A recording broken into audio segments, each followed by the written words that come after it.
Jack Thunder and the Fragments of Anima, Book 2, Water. Chapter 5, Under the Sea. Shapes and colors kept phasing in and out of Jack Thunder's line of sight. He wished he could see them more clearly. With some effort, they began to settle, taking form. Some part of him thought that he would be back in his room on Tempest Island, this entire ordeal having been a dream. But when he regained consciousness, he was in a very different setting. He looked to be in a hospital room of sorts. The room looked to be made out of colorful coral, with seashells decorating the walls. Even the cot he was laying on had a frame made out of tube corals. Outside the window, he could see the vast seascape, with a rainbow of tropical fish swimming just outside. That's when the events of the day came back to him. He'd fallen into the turquoise sea. He saw a siren swimming towards him just as he was about to drown. That's all he remembered. So what happened? Had he drowned? "Oh good, you're awake. I was so afraid we'd lose you." Jack Thunder jumped at the voice suddenly coming from right next to him. He whipped his head around and saw the siren he'd seen earlier. She was about his age, maybe a little older. She had aqua green scales and lemon yellow fins, and wore a seaweed green skirt. Her eyes were coral pink. So he wasn't dead. The siren had saved him. But how was he able to breathe underwater? He felt his neck and got his answer. Gills now sprouted from each side of his neck. She must have cast an underwater breathing spell on him. He sighed with relief. He tried to sit up from the position he was in, but an explosion of pain in his shoulder forced him onto his back. "Careful, you really blew out your shoulder out there." Of course. He remembered that. How could he have forgotten? He looked over and saw that his left arm and shoulder had been wrapped in a cast. He winced. Was it really that bad? "It was pretty bad," the siren continued, unwittingly answering his thoughts. "Mom said that it was the worst sprain she'd seen in a long time. A few broken ribs, too. You're going to hurt yourself if you move it around too much." Jack Thunder deflated. How was he supposed to wield the Stormbringer if he couldn't even move his left arm?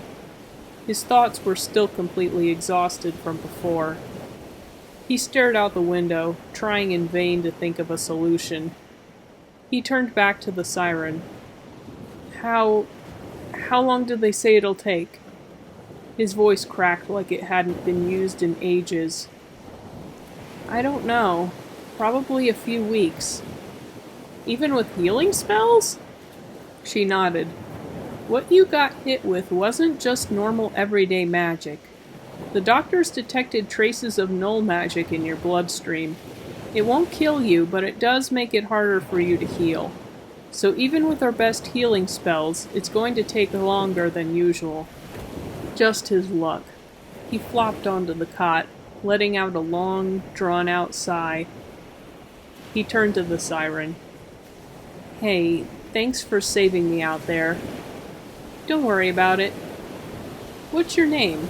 "I'm Jack Thunder." "I'm Buckthorn." Jack Thunder smiled.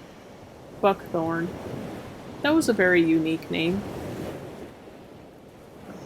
"Oh my Anima, Son, did you hear that?" Son looked up from where he was looking. "Did you see something?" "I just heard a big splash in the sea over there," Frosty exclaimed, pointing towards the west coast. "Do you think he fell into the ocean?" "Well, we were already headed for the west coast when we were ambushed. I would assume that he would go this way, but how do you know that the splash was him?" "I think I heard him screaming, too. Oh, what could have happened to him?" They rushed through the rainforest, heading towards the coast. They spotted a group of reef sirens resting on the beach. The sirens had overheard the conversation and were now glancing amongst themselves. They had a feeling they already knew the answer to Frosty's question.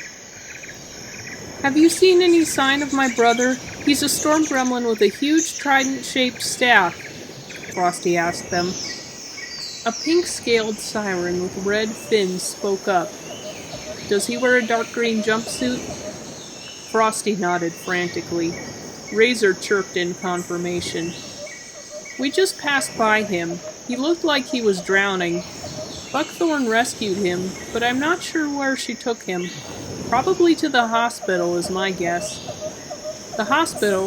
Where is the hospital? It's in the Great Barrier Kingdom down there. The siren pointed downwards. You'll need an underwater breathing spell if you want to check there. And with that, all of the sirens began channeling their magic. As Frosty, Sun, and Razor were enveloped in water magic, gills formed at their necks. The sirens motioned to the three to follow them, and they plunged into the bay. Frosty could only hope that the sirens could be trusted, and that her brother was somewhere safe. After some time, the two of them reached the Great Barrier Kingdom. Why else would they be surrounded by brightly colored buildings fashioned from coral and seashells? They had many doorways like the holes of a sponge, from which reef sirens of all colors and sizes crawled in and out of like bees in a beehive. Frosty and San followed the pink and red siren to a taller building. This one was carved out of the face of a stone, covered in brain coral and sea moss. Razor sat outside while they entered the building. The inside of the hospital was much more ornate than the outside. Coral and shells of all colors decorated the interior of the lobby. Frosty could have mistaken it for a palace hallway if she didn't already know what it was. Excuse me, did a storm gremlin in a green jumpsuit come in here earlier? The receptionist, a sky blue reef siren with slightly tattered violet fins, looked up from his desk. A storm gremlin in a green jumpsuit? Did he have a trident staff with him? Yes, that's him. Is he here now? He should be. Dr. Atlantea's daughter brought him in. He was in a pretty rough shape, but he pulled through. He's in his recovery room now. Let me just get the number for you. Frosty sighed in relief. He was alive. There was no telling how bad a state he was in, but at least they knew he wasn't dead. San put his claw on her shoulder. Okay, he's in room D34. Just remember to take these with you. The receptionist handed them a couple of visitor passes. The two thanked him and made their way to the elevator. So, do you volunteer here often? Jack Thunder asked Buckthorn. Just then, the door swung open, and the storm gremlin could see Frosty and San walk into the room. Jackie, you're all right! Frosty swept her brother up in a hug. Hey, watch his shoulder! Buckthorn snapped. He's hurt really bad. Frosty noticed the bandages wrapped around Jack Thunder's left arm. Oh, goodness, what happened to your arm? After I lost you guys, I decided to follow Stormbringer's pulses to the west coast. I figured I could meet up with you there. I summoned a cloud to ride on so that I wouldn't be attacked again. Instead, I was caught in a firestorm and one of the fireballs hit me in the back. Burned my shoulder pretty bad. Buckthorn chimed in. Mom thinks that it was null magic. He's gonna be alright, but it's blocking the doctor's healing magic. It's going to take him a while to recover. Jack Thunder smiled weakly. This is Buckthorn. She's really nice. He introduced her to them. San turned to Buckthorn. Nice to meet you, Buckthorn. Frosty continued for him. Thank you so much for rescuing him. This whole trip has been a mess. There was this one squirrel woman, Emily I think her name was. She had been possessed by a Wendigo, but Jackie here banished it. She said the whole island was like that. Then we got attacked by a whole bunch of them. Have you seen anything like that here? Buckthorn shook her head. Not that I know of. The closest thing I can think of is just now when Jack came in. Just then, the entire building jolted, and screams could be heard outside the window. The Great Barrier Kingdom was being invaded.